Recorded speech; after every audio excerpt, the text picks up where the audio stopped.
membaca surat Al-Kahfi dari Jumat. Pada hari Jumat hadisnya sah atau enggak?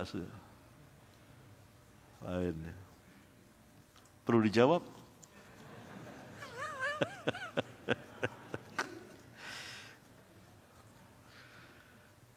Ikhwan, banyak banget saya ditanya seperti ini.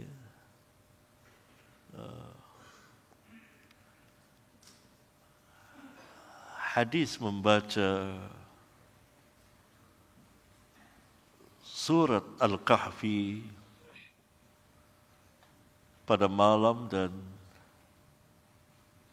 pada hari Jumat, sepanjang yang saya ketahui, sabit, sah, karena datang dari riwayat sahihah, walaupun tidak disebut pada sebagian riwayat. Tidak mengapa, karena selama yang meriwayatkannya itu Al-Hafidh Al-Mutqin, maka selamanya riwayatnya diterima, karena ia merupakan tambahan lafaz dari perawi yang thiqah, yang tidak diriwayatkan oleh kawan-kawannya sesama perawi thiqah. Ini madhab jumhur al-fuqaha wal muhaddithin.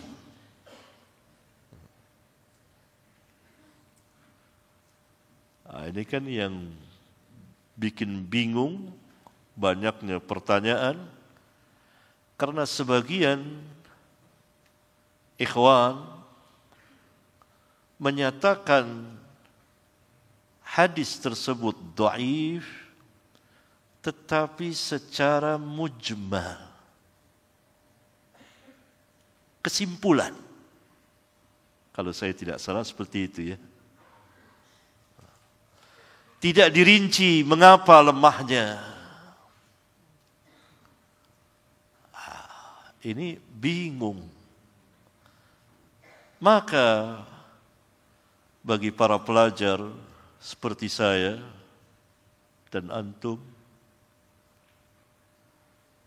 yang akan menyelamatkan diri dari taklid semata, tentu tidak akan berpegang kepada perkataan tersebut.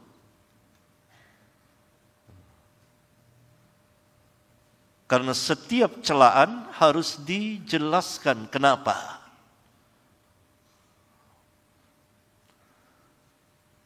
Bahkan saya melihat di video di YouTube Syekh Abu Ishaq Al-Huwaini melemahkannya dan memperincinya, menjelaskannya. Walaupun saya tidak setuju. Tetapi beliau menjelaskan sebab beliau melemahkan. Nah, saya mengatakan bahwa apa yang dijelaskan Syekh Abu Ishaq Al-Huwaini tidak tepat. Yang benar, hadis itu sahih.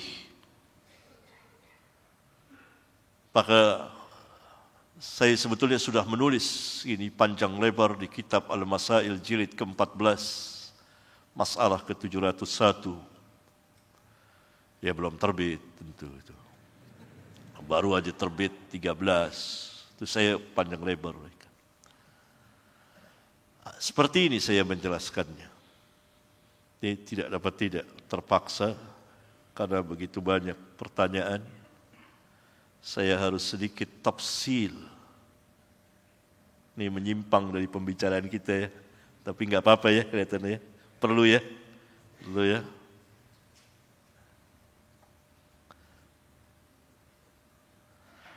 Hadis tentang membaca surat Al-Kahfi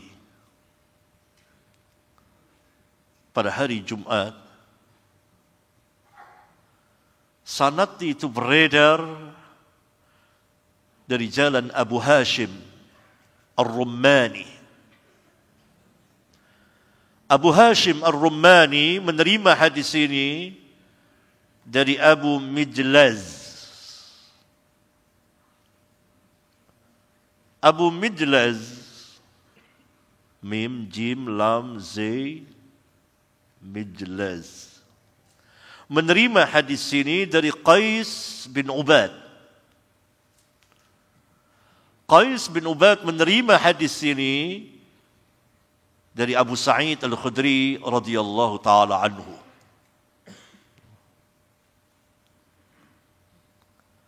Abu Hashim Ar-Rummani yang terakhir tadi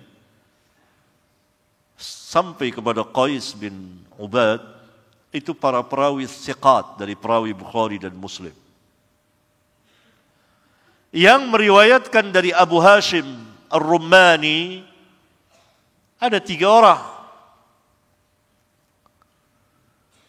Yang pertama Hushaim bin Bashir. Yang kedua Syu'bah bin Hajjaj. Yang ketiga Sufyan bin Sa'id bin Masruq Al-Thawri, atau terkenal dengan nama Sufyan Al-Thawri. 3 orang. Yang meriwayatkan dari Abu Hashim, yang meriwayatkan dari Hushaim bin Bashir, ada beberapa orang. Ada Nu'aim bin Hammad, meriwayatkan dari Hushaim.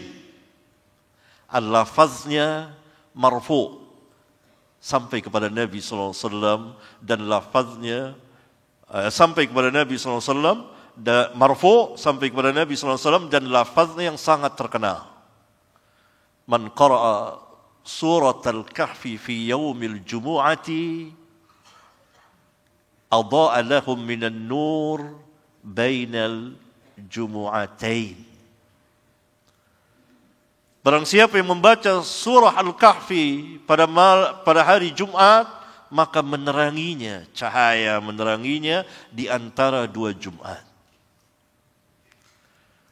Tetapi Nu'aim bin Hammad dhaif, dilemahkan oleh para ulama. Dan lafaz bainal jumu'atain tidak tepat. Keliru dia. Oleh karena itu yang mengiringi, yang mengikuti Nu'aim adalah Yazid bin Makhlad bin Yazid. Diriwayatkan secara mu'allaq oleh Al-Imam Al-Baihaqi. Lafaznya sama, marfu' lafaznya sama, tapi bagian akhirnya fima bainahu wa bainal baitil atiq. Akan meneranginya jaraknya antara dia dengan Ka'bah, Baitul Atiq. Ini lafaznya benar. Tetapi hadisnya mu'allaq. Kemudian yang meriwayatkan dari Hushaim lagi, selain Nu'aim bin Hammad dan Yazid bin Makhlad bin Yazid, ada Abu Nu'man. Abu Nu'man namanya Muhammad bin Fadl As-Sadusi. Dia meriwayatkan dari Hushaim bin Bashir. Dan terus ke atas seperti yang saya sebutkan, tetapi mauquf hanya perkataan Abu Sa'id Al-Khudri, tetapi dihukumi marfu' karena berbicara tentang perkara yang gaib. Al-lafaznya seperti ini. Man qara'a surat al-kahfi lailatal jumu'ati adha'a lahu minan nur fima bainahu wa bainal baitil atiq. Barang siapa yang membaca surah Al-Kahfi pada malam Jumat, maka nur cahaya akan meneranginya antara dia dengan Ka'bah, jaraknya. Ini hadis sahih, mauquf, perkataan sahabat yang dihukumi marfu', yakni bersandar kepada Nabi sallallahu alaihi wasallam. Mengapa? Karena yang dibicarakan adalah perkara yang gaib yang tidak mungkin Abu Sa'id Al-Khudri akan mengetahui. bahwa membaca surat itu pada malam Jumat akan diterangi oleh cahaya antara dia dengan Mekah, dengan Ka'bah. Kalau bukan dapat keterangan dari Nabi yang mulia alaihi salatu wassalam. Ini sahih hadisnya. Karena rawi-rawinya thiqat. Abu Nu'man, rawi dari Bukhari dan Muslim, thiqah. Hushaim bin Bashir, sudah saya jelaskan, thiqah. Abu Hashim Ar-Rumani, dan terus ke atas tadi saya jelaskan. Ini rawi sahih ala syaratil Bukhari wa Muslim, atas syarat Bukhari dan Muslim. Di sini disebut malam Jumat. Dan Abu Nu'man tidak sendirian dalam meriwayatkan hadis itu. Ada yang membantunya, yaitu Al-Imam Sa'id bin Mansur, meriwayatkan di kitab sunannya dari Hushaim bin Bashir dan terus ke atas. Mauquf sama. Lafaznya, man qara'a surat al-kahfi fi yaumil jumu'ati adha'a lahu minan nur fima bainahu wa bainal baitil atiq. Barang siapa yang membaca surah Al-Kahfi pada hari Jumat, maka cahaya akan meneranginya antara dia dengan Ka'bah. Sa'id bin Mansur, seorang imam dari rawi Bukhari dan Muslim, thiqah, dan penulis karya-karya ilmiah. Ia meriwayatkan hadis ini di kitab sunannya. Ini sahih. Disebut hari Jumat. Tidak bisa hadis ini ditolak. Hanya karena yang lain tidak meriwayatkan lafaz Jumat. Lafaz hari Jumat. Tidak bisa. Karena masing-masing rawi thiqah meriwayatkan apa yang ia terima dari syekhnya. Ini riwayat Hushaim bin Bashir. Sekarang kita lihat riwayat Syu'bah bin Hajjaj. Yang meriwayatkan dari dia Muhammad bin Ja'far Gundar. Lafaznya seperti ini. Man qara'a surat al-kahfi kama unzilat kanat lahu nuran yawmal qiyamati min maqamihi ila Makkah. Barang siapa yang membaca surat Al-Kahfi, tidak disebut malam dan hari Jumat. Sebagaimana diturunkan, cahaya akan meneranginya nanti pada hari kiamat antara dia dengan Mekah. Sama dengan hadis yang sebelumnya. Hanya di sini tidak disebut hari Jumat. Menunjukkan bahwa cahaya yang akan menerangi nanti pada hari kiamat, bukan sekarang. Kan? Man qara'a surat al-kahfi kama unzilat kanat lahu nuran yawmal qiyamah min maqamihi ila Makkah. Barang siapa yang membaca surat al-kahfi sebagaimana Allah turunkan, maka cahaya akan meneranginya pada hari kiamat. Kalimat yaumul qiyamah ini berfaedah sekali. Ini hadisnya pun sahih. Sebagian meriwayatkan marfu kepada Nabi SAW, yang meriwayatkan dari Syu'bah, yaitu Yahya bin Katsir Abu Ghassan, marfu kepada Nabi SAW. Sedangkan Muhammad bin Ja'far meriwayatkan mauquf, tetapi tetap saja dihukumi marfu. Kemudian riwayat Sufyan Ats-Tsauri sama dengan riwayat Syu'bah bin Hajjaj, mauquf, tidak disebut hari, tidak disebut hari Jumatnya, tidak disebut hari Jumatnya. Syekh Abu Ishaq Al-Huwaini, karena sebagian ikhwan tidak memperinci, saya perlu mengomentari apa yang dikatakan Syekh Abu Ishaq Al-Huwaini. Saya tidak sepakat. Mempertentangkan antara riwayat Hushaim bin Bashir dengan riwayat Syu'bah bin Hajjaj dan Sufyan Ats-Tsauri. Dikatakan bahwa Syu'bah bin Hajjaj dan Sufyan Ats-Tsauri tidak menyebut pada hari Jumat. Oleh karena itu riwayat penyebutan hari Jumat tidak kuat, mukhalafah, menyelisihi riwayat yang tidak menyebut hari Jumat. Ini tidak tepat. Keliru. Mengapa? Karena Hushaim bin Bashir seorang hafiz, seorang yang mutqin, bukan seorang yang lemah. Berarti ziyadah tambahan dari Hushaim wajib diterima menurut para fuqaha dan para muhadditsin, karena ia hadis yang berdiri sendiri, tidak dipertentangkan dengan riwayat Sufyan Ats-Tsauri dan Syu'bah bin Hajjaj. Oleh karena itu Al-Imam At-Tirmidzi di akhir kitab sunannya menjelaskan bahwa yang jadi pegangan itu apabila ada tambahan riwayat, tambahan lafaz dari sebagian rawi adalah rawi yang hafiz. Dan Hushaim adalah rawi yang hafiz, mutqin, rawi Bukhari dan Muslim. Bahkan ada kisah yang menarik. Hushaim bin Bashir sejak kecil sudah duduk di majelis hadis. Ayahnya melarangnya. Ayahnya penjual ikan.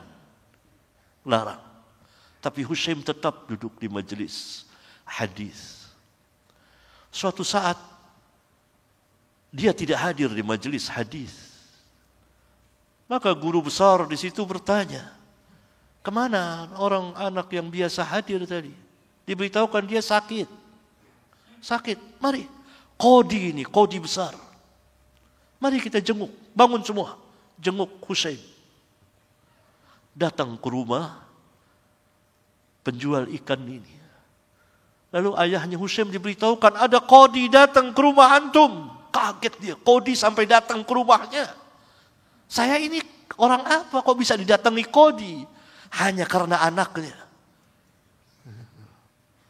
Maka kemudian dia berkata kepada, ya bunayya, wahai anakku, dahulu saya pernah melarangmu belajar hadis. Sekarang belajarlah. Gitu. Suruh belajar. Yani qadi datang ke pintu rumahnya. Orang besar datang ke pintu rumahnya karena anaknya. Nah itu cerita Hushaim. Dia orang hafiz. Bagaimana riwayatnya ditolak? Setiap tambahan dari perawi yang thiqah maka wajib diterima walaupun kawan-kawannya tidak meriwayatkannya. Dan contoh yang demikian di dalam hadis banyak sekali. Syekh Abu Ishaq Al-Huwaini, saya yakin beliau adalah seseorang yang mensahihkan hadis menggerak-gerakkan jari telunjuk. Karena gurunya yaitu Syekh Albani mensahihkannya. Hadis ini diriwayatkan oleh belasan rawi. Silakan baca di kitab Al-Masail jilid 2. Silakan baca. Riwayat dari Asim bin Kulayb, dari ayahnya, dari Wa'il bin Hujr. Ada sepanjang yang saya teliti 14 orang rawi yang meriwayatkan dari Asim bin Kulayb. 13 orang rawi meriwayatkan Nabi SAW berisyarat dengan jari telunjuknya. 1 orang rawi meriwayatkan bahwa Nabi SAW menggerak-gerakkan jari dari Asim bin Kulayb, yaitu Zaidah bin Qudamah. Antum harus cermat dengar ngomongan saya ini.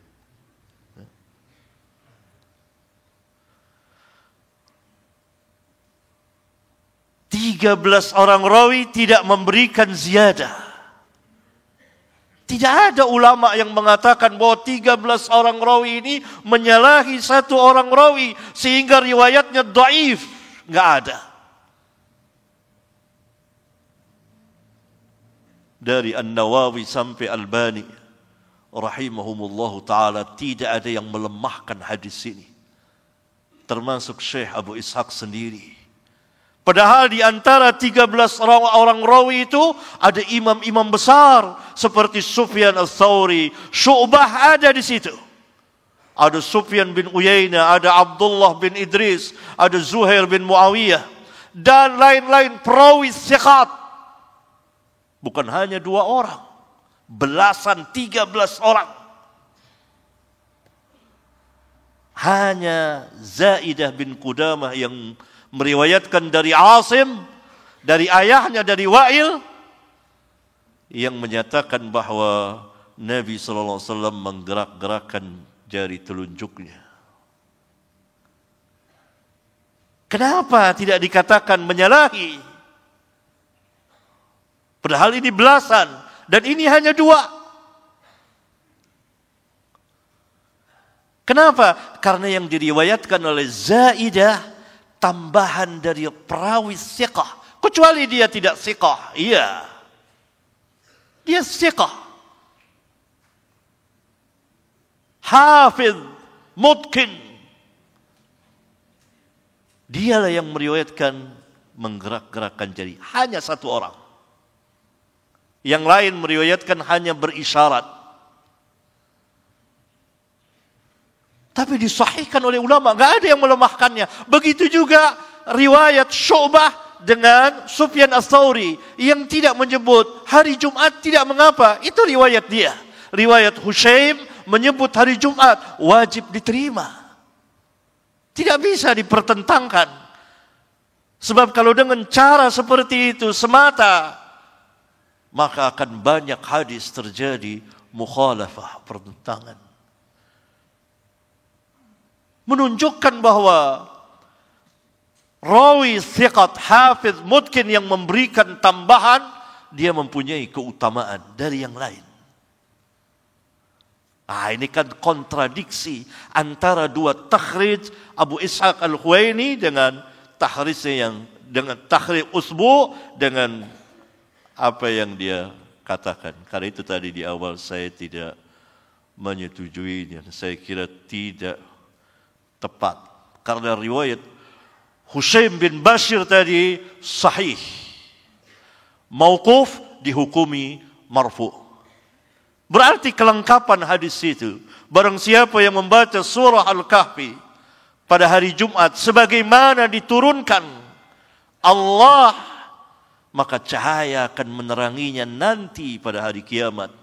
Antara jarak dia dengan Makkah. Wallahu a'lam bissawab. Itu ringkasan dari apa yang saya tulis.